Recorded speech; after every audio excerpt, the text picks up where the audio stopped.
Well, we're here at Shell Road Reserve in Ocean Grove on a Monday afternoon, believe it or not, when most people are in their offices working hard. These two gentlemen in front of me are getting the season ready, working behind the scenes, and there's a lot to get done because the local league season kicks off this week.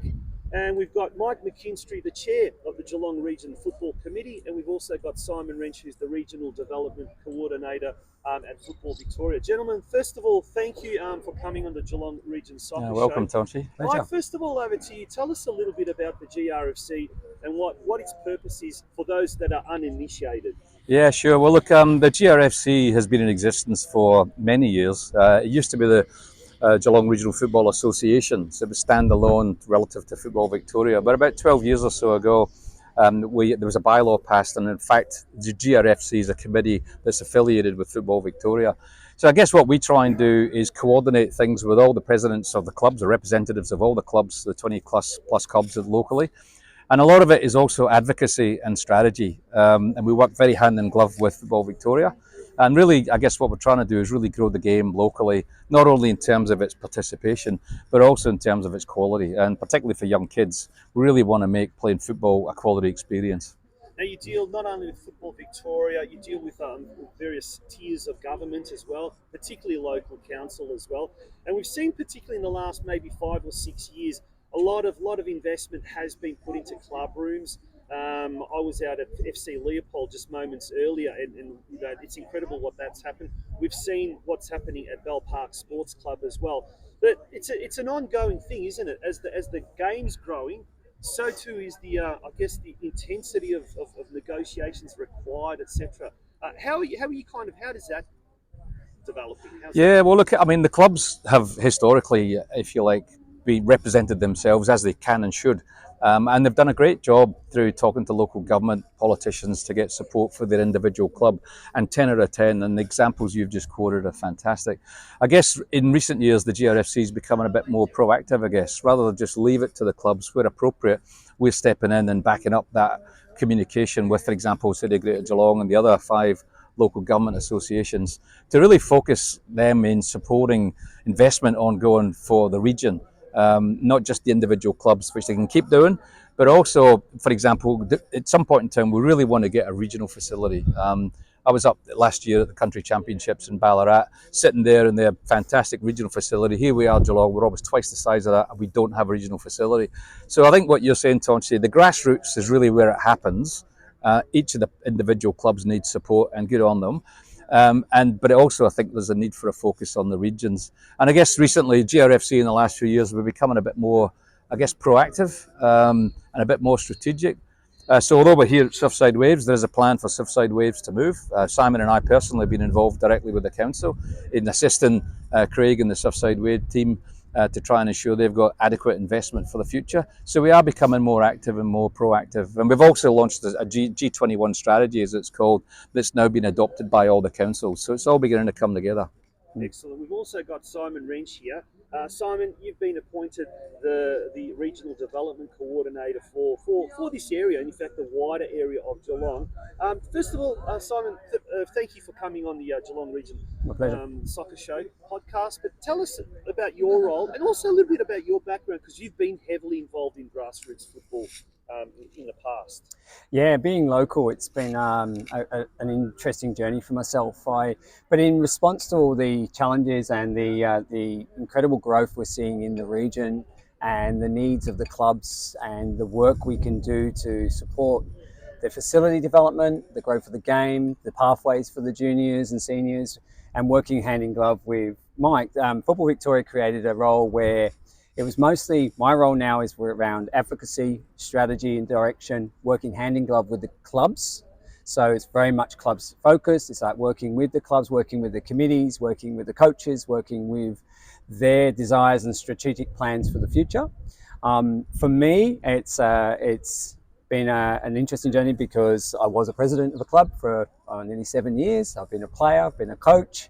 I'm still coaching, I'm still supporting junior development and talent creation, and so it just kind of felt nice to be able to get a role that kind of marries sort of my background in business and consulting for over 30 years, the game itself, and then being able to work with the likes of Mike strategically in the clubs and then grow the game locally. Yeah, brilliant. Now, gents, I guess we talk about Mike. First of all, to you. In last week's Geelong Advertiser, there was a great article about the boom in local football, and I guess some of the numbers are outstanding. Like Yeah. the juniors, the boys division has increased overall boys division by 30%. The girls even more so by 32%. Yep. Senior women's has increased from 15 to 19 teams, and in the intro we talked about FC Leopold, which we failed which we omitted last week. But that with that huge growth, with that incredible growth, comes a lot of growing pains, I guess. And one of the things that Football Victoria has often been, I guess, criticised in the past is the competition structure. Now this year we've got a very unique competition structure that seems to address all those problems. Let's talk about that. First of all, let's talk about the senior men's and the senior women's. How did that all come about? And tell us a little bit about the competition structure for this year. Yeah, well, look, I mean, some of the people watching the show might know historically how it operated. Effectively, every year, clubs went through the process of, player registrations and then working out the number of teams they're going to have, and then submitting all that to Football Victoria competitions. That was all consolidated from around the region. And then, let's be honest, Football Victoria tried to do a good job and then coming back with a competition structure that made it work. And it was all sometimes a little bit last minute. When it all comes together, sometimes teams pull out. You had to redo the structure. There's a lot of feedback we picked up from the clubs that said, look, we need to do something different. So what we did this year is we actually said, well, before we just pile it all into Football Victoria, why don't we as the GRFC and reps from all the clubs come up with a structure that we think is going to work and then propose that to FV. So iron out all the bugs, particularly both at the adult level and at the junior level, because one of the bits of feedback at the junior level is that you don't want to have, and I've talked about this previously, kids walking out and winning 10-0. The kids that are winning 10-0, frankly, aren't learning anything. It's a walk in the park for them. And equally, the ones that are getting beat 10-0 are just demoralised. They're not learning anything either. So we want to equalise the structure. So we've done a grading system, which we're applying this year to both the adults and the kids. And that way you can have like an under 12A, under 12B. So if you've got younger kids that don't quite make it through to that full next level step up, then, in fact, with this year, we've actually gone the other way. We've gone under 11, 13, 15, and 17. So it's the odd numbers. And that way, because we've got A and B, then we can grade the kids. They get a much better football experience. And then then next year, maybe if they haven't quite made it through the B, they can maybe next year move it up to the A. And a lot of that was in response to feedback from the clubs saying, look, we really need to do something different. So we just bit the bullet and said, right, let's just take responsibility for this as a group involving the clubs and propose it to FV. And that's what we've done. Yeah, brilliant. Simon, you've played at senior level. You're coaching, as you said, you're still coaching.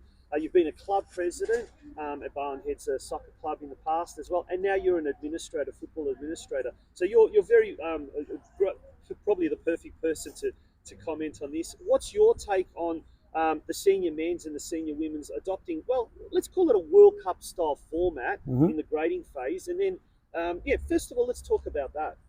I think it's I think I'll go back to Mike's point before. How we came to this point was an incredibly encouraging collaboration process between the clubs, FV and the Geelong Regional Football Committee just coming together to look at what were the needs of the actual competition and where there were sort of shortcomings and in the past. And one of the biggest key themes that kept coming out was consistency and predictability of what the competition could be. And that was all the way through from seniors through to juniors, and for clubs to be able to plan appropriately. So we had 3 or 4 workshops, and they were incredibly good workshops. I felt really privileged to be there and listen to the club's needs and then be able to say, how do we form this together into a system that actually creates that consistency, predictability, and an evenness in the competition. That's where the grading idea came about. And it's right. The idea is to encourage 4 rounds of grading, and we have it in like a World Cup format. And then for the first year, it's a nomination process, but the subsequent years from there will be based on their final placings from the previous year. And then those will enter those different pools each year. And we have 4 games. They'll be playing different group teams from different levels. And then it gives us a really good picture of where those individual teams are at on a yearly basis. Yep. Where in the past, it relied on nomination and oh, I've lost 5, 10 players, so I really just want to go Division 3 now, where now they can be graded appropriate and they may actually be better than they think they are, then maybe they are right. They will end up in the right place and playing at the right level and getting the right experience. Well, what's been the initial reaction from clubs, from maybe players? I know after last week's show we had a couple of comments on the in the chat lines and things like that, but obviously people maybe weren't in the know, and this is a good opportunity to kind of educate them. But what's been the general sort of consensus now that we've had the fixtures released for about a week or so? Yeah, I've had some very positive feedback, Tonsi. I feel the clubs are and the individual, any change, people have to take a little while to get used to a new format. But I think once it's explained in terms of the intentions behind the new format, how it came about with the collaboration of all the clubs, presidents, coaches, developers, development staff in those clubs, it allows us now to have a competition that is more stable, more predictable, and especially when we start thinking about men's, women's, and men's, seniors, and women, we really wanted a consistency in, say, that Division 1, Division 2, where we always have a set number of teams. They're all appropriately graded, so they're always going to be competitive. And we're going to have no blowout games, so it's a much more enjoyable product for the individuals to be playing and coaching on. And so for me, that was the overall response has been very positive, because they're still getting the same amount of football. They're just going to come out and now see the fact that they've got they're going to be playing competitively each week, and they're going to be challenged each week. Yeah, no, awesome. Now, I don't know which one of you gents would be best to answer this question, but how will the format be decided for the subsequent Divisions 1, Division 2, Division 3? Is it the top team goes into Div 1, second in each pool group goes to Div 2, or is there a different criteria being used? Yeah, there's slightly different criteria. It's a fairly complicated mathematical process. There is actually a strategic document that is available to clubs and players that can have a look at, which documents the entire process on how it came about and how each of the grading steps work. But ultimately, each pool, yes, so the top of each pool, they will be going to Division 1, second will go to Division 2, 3, and so forth, until we reach our numbers that we're looking for in each division. We're looking for consistent numbers in Division 1, so we're looking for the 8-team minimum, and then we have 8 to 10 teams in Division 2, and then Division 3 is a little bit more open to allow new and younger sides to come in as well. Yeah, thanks for that. We're going to take a little bit of a short commercial break, and when we return, we'll be speaking with Mike and Simon just about the overall growth of the game and just accommodating that incredible growth. Fantastic service, food and coffee, well-stocked produce and groceries at very reasonable prices. 5 stars for the coffee served, beautifully made latte, everything you need in this wonderful little shop. Staff are always friendly and helpful, an absolute treasure to the community. These are just some of the glowing comments of praise by both regular and first-time customers of the iconic Birregurra General Store. The De Kunto family, well known in Geelong football circles, has run the iconic Country General Store since 2020, and apart from providing top quality service, they, along with their extremely pleasant and friendly staff, make sure that everything you could possibly need is well stocked and always available. Located at 59 to 61 Main Street in Birregurra and open all 7 days a week, the Birregurra General Store is open from 6 a.m. each weekday and 7 a.m. on weekends. If in Birregurra, pop in and say hello to Steve and Angus. Okay, we're back here at Shell Road Reserve. I'm speaking with GRFC Chairman Mike McKINSTRY and Football Victoria Regional Development Coordinator Simon Wrench. And there's a reason, gentlemen, why we're here on a Monday afternoon, and it's a beautiful sunny Monday afternoon. But you guys were moving goals around for the Mini Roos, which starts this year. Well, some of us were. He wasn't. I just came in for the glory. That's something we haven't really talked about, the growth of the game. We talked about the seniors, that's fantastic. We talked about the juniors, incredible. But the Mini Roos is another element that's just growing exponentially. Absolutely. I mean, across the board, I mean, in broad terms, the numbers you quoted earlier, 30 in the boys and 32 in the girls, so roughly 30% growth in the game. That's fantastic. And let's not forget the Matildas, I think, has had a big impact. You know, not only has it encouraged growth in the female game and the girls game, but actually, I mean, how many people saw kids at the Matildas with young boys with Matilda tops? It really gained momentum in regardless of gender, and I think that's fantastic. And the girls' game is becoming far more competitive, which is great. You know, so we're seeing big growth in the numbers. And I just think things like the mini Roos structure that we've had to put in place is really trying to accommodate that growth.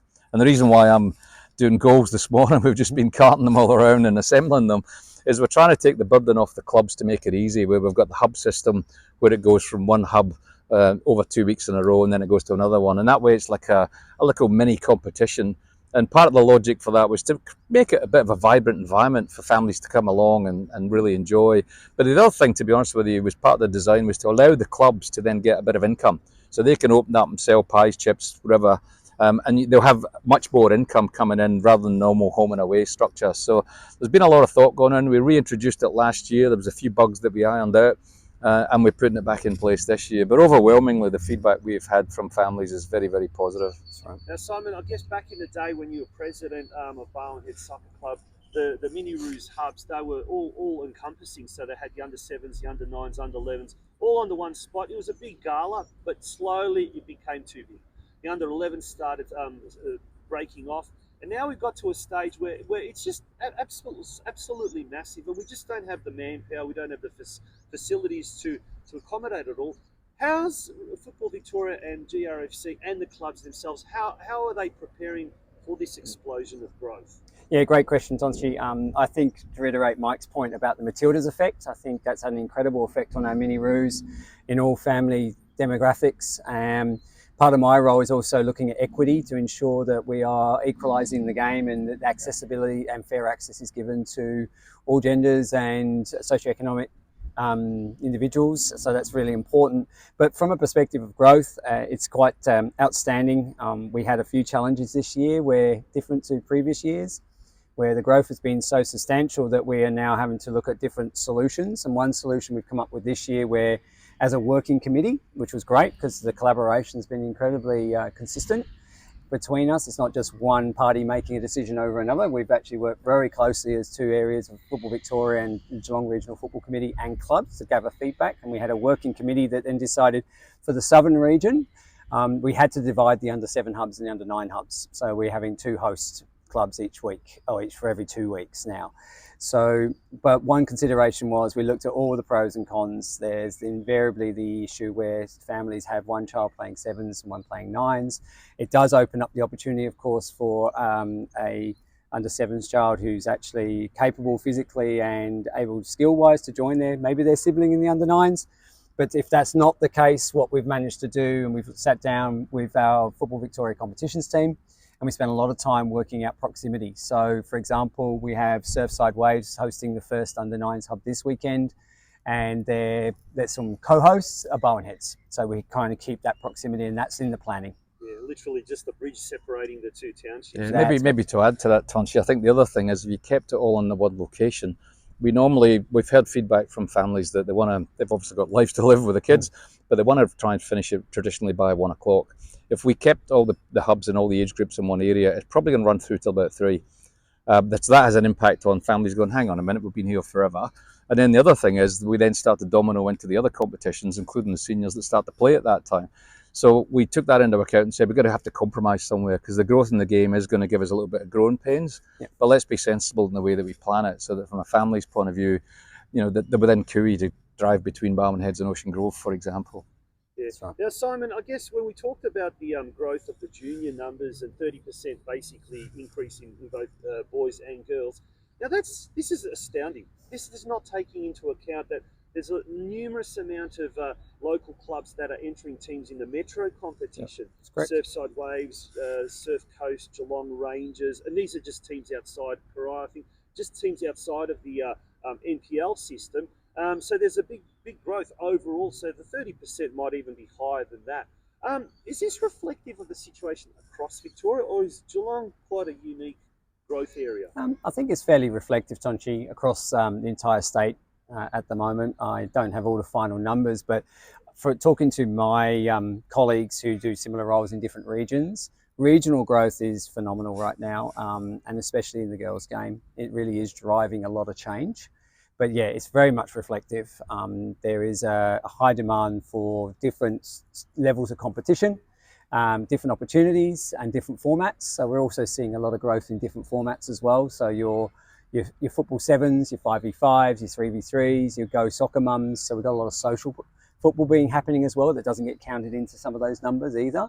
So we're sort of having to look to see how we accommodate that growth as well, but it's certainly indicative across the state. Yeah. Mike, so if the growth of the local grassroots sport is so incredible, and we talked about the facilities, particularly at the community clubs, is on the improve, and let's call a spade a spade. It is getting better than definitely. it was maybe 5-6 years ago. The one thing that we do lack is kind of that elite level, and you touched on the regional soccer facility. What about?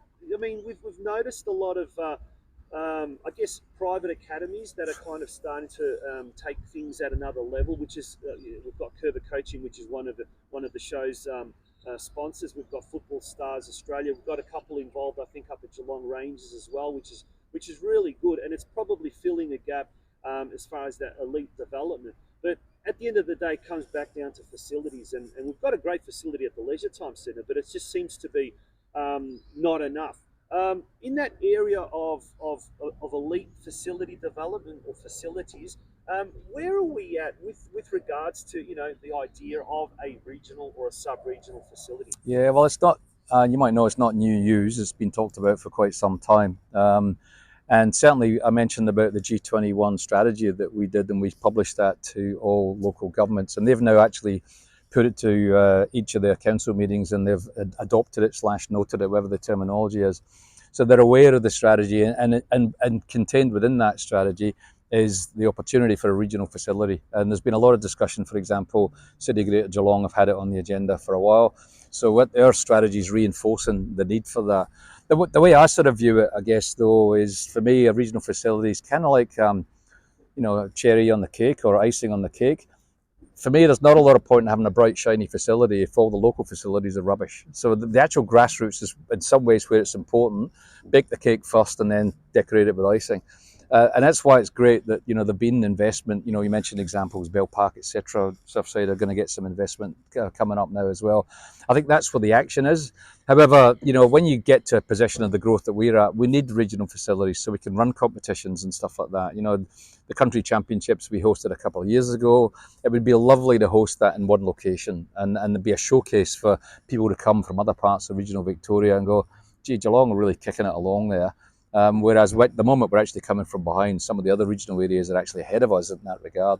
So I think it's important. But I think the other thing I've talked before about is the difference between that IT analogy about investment in hardware versus software. Facilities is one thing, but I think one of the gaps is actually coaching. And I don't mean coaching kids. The Curva programs and so on are fantastic. Big tech, as you said, that's because there's a gap in the market, if you like. The thing that I think we've got to put more energy in is coaching the coaches. Yeah. Because most people who become a coach, either they do have a soccer football background or they don't. If they don't, then they do the best they can because they might be an AFL guy by background or whatever. And there's a guy who would try to do a bin there, wouldn't he? But so what we're trying to do is really highlight that as an issue that says the strategy is going to be all encompassing, and coaching, and getting that level up to a point, to some extent, where families don't feel the need to drive up the road to Metro because the standard of the quality of the game here locally is at a level that the kids get real enjoyment, they get real development, and families aren't driving all over the place. But if they want to do the Metro, that's fantastic. But we want to raise the quality of the game locally as well to give them choice. So. Brilliant.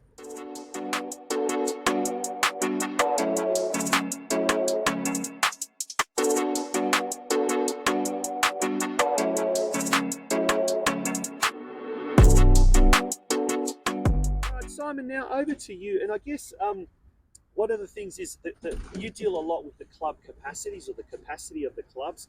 And we spoke to Colin Drain a few weeks back. They've got 600 plus players, which is a record.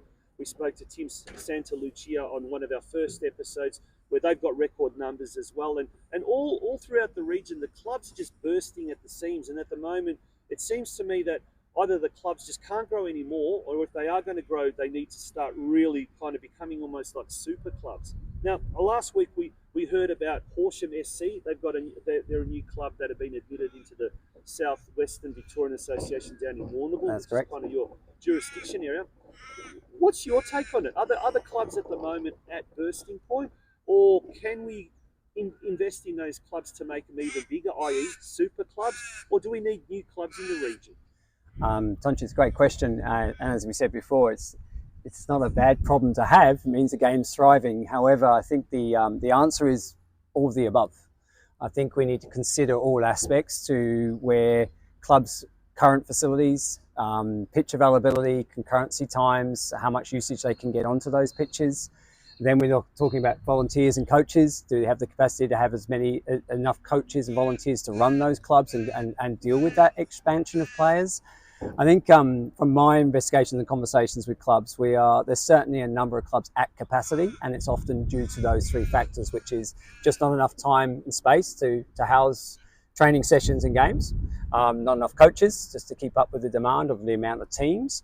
And so that's one aspect. So they're at capacity. So some of those clubs may need to form into a super club, which may require them to either look for more facilities, may require them to restructure slightly to be able to, take on more players in a different way. We don't know what that looks like yet. That's the sort of conversations we're having on an ongoing basis with clubs. The other thought is there are some clubs that still have a little bit of ceiling room, so they can actually fill those clubs. So what we're encouraging at times is, where appropriate, have clubs engage with each other and say, look, we've got a little bit of room here where we want to put in an under 13 girls team, but we've only got half the players we need for it. I hear you might be, oversubscribed. You have a wait list. Is there any way we can collaborate and have those players come over and play for our clubs? So that we're actively encouraging that collaboration as well, where clubs do have some capacity. Part of the Club Changer program that we've been rolling out in the region, where 18 of the 20 clubs are now on board as one-star Club Changer clubs, which is we can talk about another time, but it's very encouraging. Part of that is about addressing capacity and what are the strategic actions that a club can take and how do they work together with other clubs. And probably the third part of that answer is yes, there is always opportunity for new clubs. Applications come in, they are considered on an annual basis. Our region hasn't had as many as Metro in recent times, but I'd expect that to change soon. And as part of that entire process, there's a lot of work that goes on between Football Victoria, GRFC and the clubs themselves during that application to see whether they're a viable fit, whether they're in the right location, and then they've got a good offering for our kids and parents. Yeah, Mike, we've got some growth areas, some spectacular growth areas around the region, and in various tasks and jobs that you've done, you're obviously across that as well. So there certainly is room for that. But I guess further on to that, with growth, big growth, there's always one of the problems, and it seems to have been an ongoing problem within the Geelong football community, is communication, or communication being disseminated in various ways. And at the GRFC, you have club delegates who go back to the clubs and then they pass on the information, but sometimes it doesn't get down to the bottom. You're addressing that, or when I say you, the Geelong Region Football Committee is addressing it with this new portal. We spoke about that, or mentioned about that earlier. But tell us more about it, because, look, at first glance, it looks like exactly what the region has needed, an all-encompassing, centralised news information portal. Yeah, look, exactly to your point, Tonchi. I mean, look, we know that in clubland, everybody's volunteers, people are busy, and sometimes the cascade of information to the grassroots is challenging. A lot of it's done historically, for example, on email. We all have full emails. Sometimes we miss stuff. Relying on club presidents and others to actually cascade that so everybody knows doesn't always work, let's be honest. So we just said, look, we've had a lot of feedback about I didn't know, even though the information has been published. So we've actually, rather than rely or piggybacked on the back of a Football Victoria website, we've actually created our own here in Geelong. So it's called footballgeelong.com. Simple.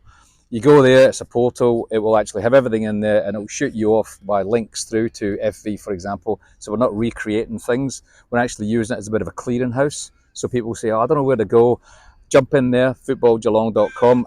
There's what I'm looking for. Right, I can now follow a pathway and get an answer that I'm looking for. So that's something that we've just launched, and we will enhance that going forward. And we've also engaged a small organisation here in Geelong to help us with our social media strategy. So we're going to become far more proactive on Facebook, Instagram, etc. And that way we'll be getting information out to people. They can click on, again, footballgeelong.com. It will tell them about the country championships. It will tell them about current events, and it will direct them what's going on with fixtures, and then we can get stories and so on that you've helped with, for example, with the local Addy, etc. So we're really just becoming, I guess, more frankly professional and proactive, because if we're going to grow the game like this, then we need to grow the way that we go about handling the game. We can't just do everything by email in the way it used to be done. So we bit the bullet and said, let's grab the bull by the horns and become a lot more professional and proactive. So hopefully over the next few weeks, people will see that beginning to happen. But if you haven't, had a look on footballgeelong.com as a start point, and hopefully you'll see a good start point there for what we want to do going forward. Well, gentlemen, thank you both for your time today. And with the start of the Geelong Region local leagues, the junior competitions, the women's state leagues as well across Geelong and the region, it's going to be a massive year, and we look forward to it. It's going to be exciting times ahead. It will be. Thanks, Dodgy.